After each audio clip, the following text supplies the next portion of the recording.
নাকি জমজমের পানি, নাকি এটা বৃষ্টির বরকতি পানি? আল্লাহ বলবে না ফেরেশতা, এই পানিটা আবে হায়াতের পানিও না, এই পানিটা কাউসারের পানিও না, এই পানিটা জমজমের পানিও না,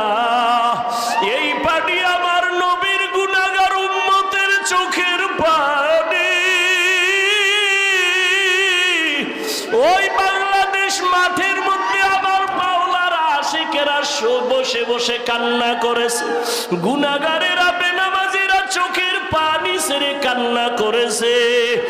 আর বলছে ও দয়ার মালিক, জীবনে শয়তানের ধোকায় কত নামাজ ছাড়লাম, কত বেপরদায় চললাম, ও আল্লাহ জীবনে কত দাড়ি কাটলাম, আর জীবনে নামাজ ছাড়বো না, আর দাড়ি কাটবো না, বেপরদা